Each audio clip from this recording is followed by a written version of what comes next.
यानी कि अगर देखें तो ये आयात लिखा है और ये ऊपर नीचे क्या हो गया, निर्यात हो गया। ठीक है, यानी कि ये इंपोर्ट हो गया और एक्सपोर्ट हो गया। तो सिंपल सी कह रहा था निर्यात निम्नलिखित में से किस वर्ष में अधिक है, यानी कि इसकी बात कर रहा है ये अधिक होना चाहिए। फिर दूसरी कंपनी में पहुंचेंगे तो 1.2 हो गया, यानी कि इस साइड लिख ले रहे हैं क्योंकि अभी कैलकुलेशन करनी पड़ेगी। तो 1.2 को लिखेंगे तो 12 बटे में 10 हो गया। तीसरी कंडीशन में लिखेंगे यहाँ पर पहले तो देख लो हमें करनी कौन कौन सी, 5 करना, 6 करना, 7 पे हमें कोई काम नहीं करना, तो 7 को हम नहीं लेंगे। फिर 8 हो गया, 9 हो गया, 10 पर भी हमें कोई काम नहीं करना। तो 8 की बात करेंगे, ये रहा, यानी कि 1.4 अपॉन में कितना हो गया, 10 हो जाएगा, पॉइंट हटके। फिर नेक्स्ट पे आएंगे, यानी कि 2009 में, यानी कि 1.3 अपॉन में 10 हो गया, यानी कि पॉइंट हटा के तब आया। अब देखो यहाँ पर हमें निकालना है कि निर्यात किसमें अधिक था, यानी कि नीचे निर्यात लिखा है। ठीक है, निर्यात का मतलब क्या होता है, और ये लिखा आयात, आयात का मतलब इंपोर्ट, निर्यात का मतलब एक्सपोर्ट होता है। तो भैया हमें निर्यात का ये अधिकतम करना है। तो सबसे पहले देखो, अगर हम इसको ऐसे लिख सकते हैं, इसको हम अगर 10 बटे में 12 लिख सकते हैं, इसको हम 10 बटे में 14 लिख सकते हैं, इसको हम 1 बटे में 13 लिख सकते हैं। ठीक है, अब 10 तो सब में कॉमन नहीं आ रहा, तो 10 से तो कोई मतलब नहीं, यानी कि 1 बटे में 8, 1 बटे में 12 और 1 बटे में 14 और 1 बटे में 13 लिख सकते हैं। देखो अब यहाँ पर समझने की कोशिश करो, जैसे अगर मान लो हम लिख दें 8 बटे में 2, 8 बटे में 4 और यहाँ पर लिख दें 8 बटे में क्या लिख दें, 8 लिख दें। तो ये देखो 2 चौकू 8, ये 4 दूनी 8 है, ये 8 एकम 8 है। ऊपर नंबर सेम थे, नीचे नंबर अलग कर दिए। तो आपने एक चीज देखा, जितने बड़े नंबर से डिवाइड कर रहे हो उतना छोटा आ रहा है, यानी कि सबसे छोटा ये हो गया, इससे बड़ा फिर ये हो जाएगा, फिर इससे बड़ा ये हो जाएगा, और जो सबसे छोटा होगा वो सबसे बड़ा हो जाएगा। तो आंसर क्या आ जाएगा, 2005। समझाने में इतना टाइम लगा, अगर हम समझ जाते किस तरीके का रेशियो बनना, तो ऑलरेडी हम 10 बटे 8 कर लेते, 1 बटे 8, 1 बटे 12, 1 बटे 14, 1 बटे 13 पहले से करते चलते ना, तो जल्दी आ जाता आंसर। लेकिन समझाने के नीचे में आना है 8 को, तो आपको ये लाइन डायरेक्ट लिखनी है। ठीक है, अगला सवाल, पुराने स्टॉक को खत्म करने के लिए अरशद अपने ग्राहकों को एक छूट कार में कितने परसेंट का मूल्यह्रास हुआ, यानी कि कम हुआ। देखो अब इसमें दिख ही नहीं रहा था ऐसा, तो अब हम कुछ कर नहीं सकते। मैं लिख दे रहा हूं, इधर 28 सौ, इधर था 24,000, कितना था 24,000। तो भैया देख लो, इनमें यहाँ पर देखेंगे तो ये 24,000 से हो गया 5800, तो ये कैंसिल आउट हो गया, ये 120 हो गया और ये हो गया 29। कितने की कमी हुई, 10 से 9 गया 1, 11 से 2 गया 9, बटे में 120 गुणे में 100 हो गया ऊपर परसेंटेज के लिए। तो इधर करेंगे तो 12 7 84 हो गया, 6 बचे, 12 7 84 7 बचा, 12 5 15, 2 बराबर करेंगे 5 15, 3 नीचे 3 बराबर में 9 हो गया। अगर आप सवाल समझ गए थे तो 9 से 6 गया, 3 का डिफरेंस बटे में 2, आंसर आया था 1.5, क्योंकि ये जो दिया गया था वो a - b बराबर, यानी कि बोर्ड की चाल और धारा की चाल डिफरेंस कर रहे थे तो 6 था,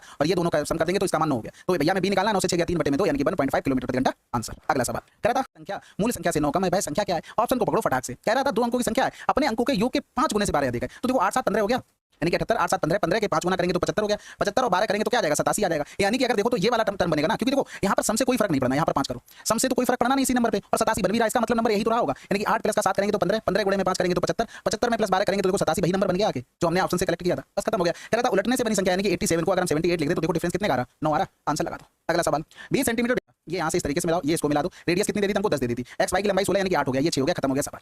अब चाहो तो इसको इस तरीके से बना सकते, इस लाइन को आगे कर लो और फिर यहाँ से एक बढ़िया सा सुंदर सुशील टिकाऊ सर्किल बना लो, आप पूरा सवाल समझ जाओगे। ठीक है, ये एक्स हो गया, ये वाई हो गया। अगला सवाल, रोहन घास के एक, तो देखो सिंपल सी बात है, देखो गोले का पृष्ठीय क्षेत्रफल होता क्या है, 4 पाई r स्क्वायर होता है, यानी कि 4 पाई r स्क्वायर। तो एक तो रेडियस 3 r थी, फिर हो गई r.3, r प्लस में 3.5 की वृद्धि होगी, यानी कि अगर हम लिखें r प्लस 3.5 का होल स्क्वायर और यहाँ पर हो गया माइनस का r स्क्वायर, तो इतनी हमारे हिसाब से वृद्धि क्वेश्चन में 550 की। अब इसमें फार्मूला लगा दो a square minus b square का, तो देखो एक बार माइनस वाला करेंगे तो r से r कैंसिल आउट हो जाएगा, यानी कि 3.5 बचेगा। कहने का मतलब है r प्लस का 3.5 माइनस का r एक बार हो गया, एक बार करेंगे r प्लस का 3.5 प्लस का r करेंगे तो ये कैंसिल आउट हो गया, 3.5 आ गया। दूसरे में करेंगे तो 2r प्लस का 3.5 आ गया, और इंटू में 4 गुणे में 22 बटे में 7 हो गया, बराबर में क्या हो गया, 550 हो गया। अब कैलकुलेशन का खेल है, बाकी तो सब हो चुका है। अब यहाँ पर डिविजिबिलिटी वगैरह का कोई भी रूल लगने वाला नहीं था, क्योंकि वो अप्रोक्सीमेट में आंसर हो सकता है दिया हो। ठीक है, तो 11 दूनी 22 हो गया, 11 पन्ना 55 हो गया। इधर करेंगे तो ये था, यानी कि सबसे पहले तो देखना ना, अगर लिखते तो इस तरीके से लिखते, 30% खर्च कर दिया 70 बचा, 86 खर्च कर दिया 14 बचा, 14 7 98 हो गया, और आधा हिस्सा इधर खर्च कर दिया तो वो 2 और आ जाता, यानी कि ये कैंसिल आउट, 2 के साथ 0 लगे होंगे। देखो ऐसे किया, ये 70% बचा, फिर वो 86% और खर्च कर दिया तो 14 बचा, फिर इसमें से आधा हिस्सा उसने खर्च कर दिया, यानी कि आधा उसके पास बचा है, बराबर में ये 98000 दिया था। तो अब इसमें से जितना कम लिखना चाहो उतना कम लिख सकते हो। अगला सवाल, सोहन द्वारा 2 वर्षों में 12,000 पर देय धनराशि क्या होगी जब क्रमिक वर्षों में साधारण ब्याज की दर क्रमशः 9% और 10% है, यानी कि दोनों में 19% मिल जाएगा। यानी कि अगर हम देखें तो 100 बराबर में दिया गया था 12,000,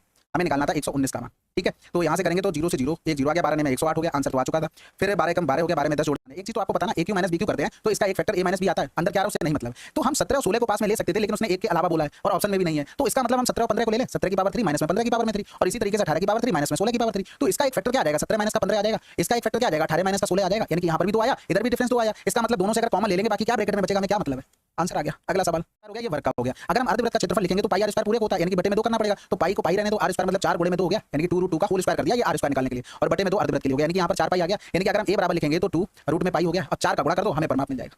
अगला सवाल, 2 संख्याएं इस अनुपात में उनका योग इतना से बात हो रही थी, और सोमवार की बात हो रही थी, अच्छा वैसे लिख ले रहे हैं, संडे की, मंडे की, और यहाँ पर ट्यूसडे की। ठीक है, यहाँ से क्या हुई, 10% की कमी होगी, और अगर हम इधर देखेंगे तो इसमें क्या हुआ, 10% की वृद्धि होगी, और फिर मंगलवार को उसने 1485 में भेज दिया। इसका मतलब है मैं 1485 में 9 गुणे में 11 का भाग करना, तो 11 कम 11 बचा कितना, 3, 11 3 33 हो गया, 11 पन्ना 55 हो गया, 15 ने में 135 आंसर आ गया। नहीं तो क्या करना, संडे को x मान लेते, फिर 90 होगा, कमी होगी, फिर वृद्धि होगी तो 110 हो गया, और बराबर में हो गया 1485। इसको सॉल्व कर लो। ठीक है, अगला सवाल देखो, अब इसमें भाई रेशियो मेथड से भी किया जाता है, वही करना ही है, और ये किस तरीके से कुछ बताया जाता है वो भी ठीक है, लेकिन जैसा मुझे आसान लगता है वैसा मैं बता रहा हूँ। ठीक है, यहाँ पर देखो a और b, अगर इसकी इनकम की बात करें तो ये 125% b की आएगा, यानी कि 125 हो गया, यानी कि 25 पंजे 125 25 चौकूस।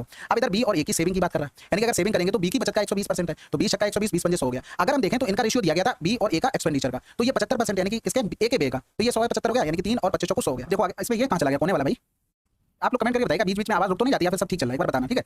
देखो कह रहा था तो बी की बचत उसके बे के परसेंटेज के रूप में व्यक्त कीजिए। बी की बचत हमें निकालनी है और बे निकालना है, तो देखो जो निकालने हो उन्हीं को मानो। ये 6x 5x वाई और वाई। अगर हमें काम करना होता एक्सपेंडिचर और इनकम पर, तो हम एक्स मान लेते इनकम को, वाई मानते एक्सपेंडिचर को, सेविंग को कुछ नहीं मानते। अभी समझ में आ जाएगा क्यों। अगर हम एक ही लिखेंगे टोटल इनकम, तो 5x प्लस का 4y, भाई सेविंग और खर्चा दोनों जोड़ लिए, और बी की लिखेंगे तो 6x प्लस का 3y हो जाएगा। ये बराबर में 5/4 हो गया, ठीक है। अब 5 को 20 करेंगे, देखो इसमें गुणा करें, 5 को 20 6 पंजे 30, 30 और 20 का डिफरेंस कितना आ जाएगा, 10x आ जाएगा। 4 को 16 5 15, ये कितना आ गया, y आ गया, यानी कि y अपॉन में x बराबर क्या आ गया, 10/1 आ गया। अब हमें चाहिए क्या, बी की बचत, यानी कि बी की अगर सेविंग की बात करें तो कितनी हो गई, 6 गुणे में 1 हो गई। अगर एक्सपेंडिचर की बात करें बी की, तो 3 × में 10 हो गया, यानी कि 6 हो गया, ये कितना हो गया, 30 हो गया। तो कह रहा था उसकी बचत उसके बे के परसेंटेज के रूप में व्यक्त करो, इसका परसेंटेज के रूप में व्यक्त कर देना, 3 दूनी 6 यानी कि 20% आ गया। यहाँ पर x मत मानो, यहाँ पर मान लो कुछ अलग मान लो, जिससे हमें लगे कि हाँ इतने परसेंटेज के बराबर है, यानी कि क्या मान ले पी। सबसे पहले तो देखो कहाँ पर समकोण पर काट रहा है, ए पर काट रहा है, तो इस तरीके से हम एक बना लेते हैं त्रिभुज, ठीक है। तो ये हो गया हमारे पास ए, ये हो गया बी, ये हो गया सी। कह रहा था ए बी बराबर एसी हो गया, यानी कि ये दोनों साइडें क्या हो गई, बराबर हो गई। फिर कह रहा था बी का समद्विभाजक, कह रहा था कोण बी का समद्विभाजक एसी को डी पर काटता है, तो ये समद्विभाजक हो गया और ये डी पर काट रहा है, ठीक है। कह रहा था डीएम बीसी के लंबवत है, यानी कि डीएम बीसी के लंबवत है, तो ये डीएम बन गया हमारे पास।